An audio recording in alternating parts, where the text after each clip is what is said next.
Bonjour à tous. Donc aujourd'hui, on va parler d'un nouveau type de nombre qui sont les nombres réels. En fait, c'est les nombres auxquels on est le plus souvent habitué.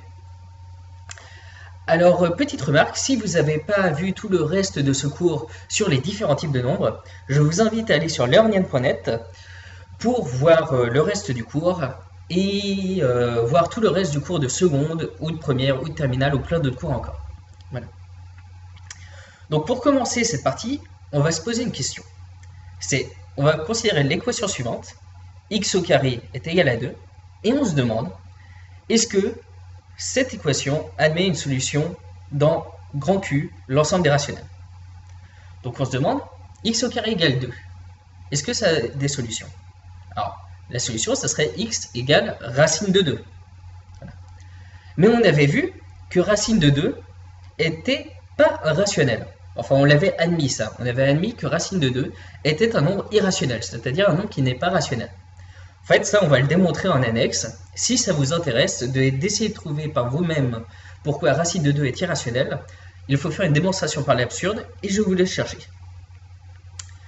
Alors donc, on voit que x au carré égale 2 n'a pas de solution dans l'ensemble des rationnels. En fait, il va en avoir dans un ensemble plus grand qui va être l'ensemble des nombres réels. Alors, définition. Les nombres réels sont les nombres qui sont représentés sur une droite graduée. Alors, cette définition, on peut voir que quelque part, elle ne fait pas très rigoureuse, cette démonstration. Et en effet, elle ne l'est pas du tout. En fait, pourquoi? C'est parce que la construction de l'ensemble des nombres réels est en fait quelque chose de très compliqué. En fait, ça a été construit à peu près, je crois, au XXe siècle.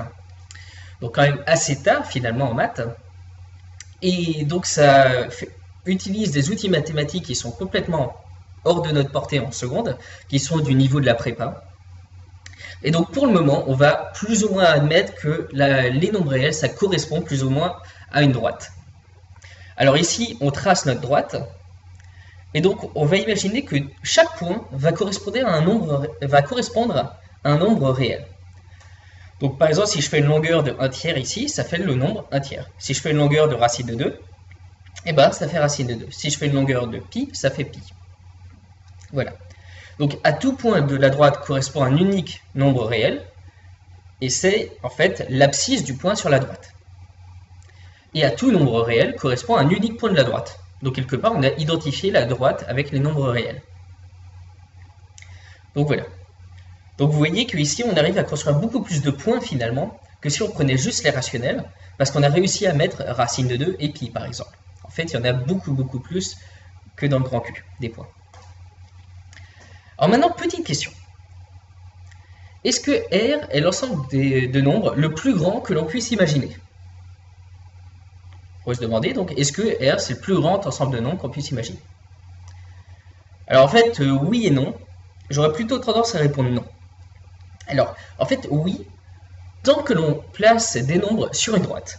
C'est-à-dire, si on considère des points qui sont sur une droite, eh ben R, c'est l'ensemble de tous les points de la droite, donc on ne peut pas faire mieux que lui.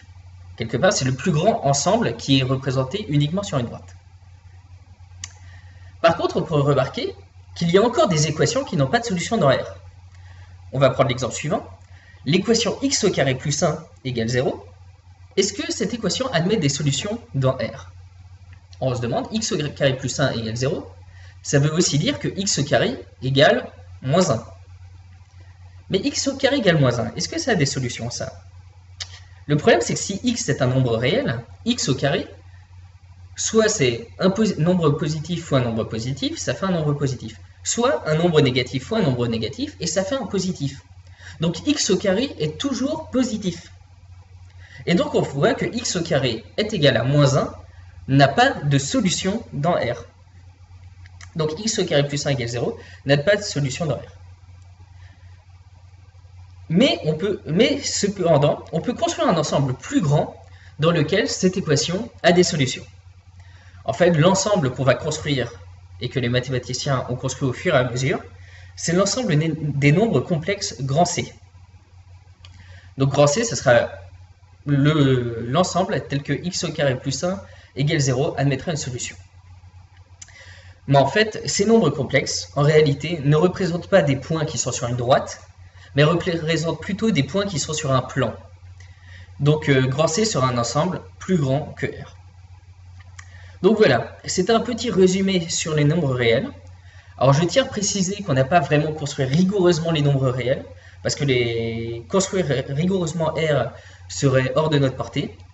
Mais on voit que la représentation de R, c'est vraiment une droite, finalement. Donc voilà, donc je vais vous retrouver dans une prochaine vidéo où on va faire un petit récapitulatif de tous les différents types de nombres. Et d'ici là, amusez-vous bien. À bientôt.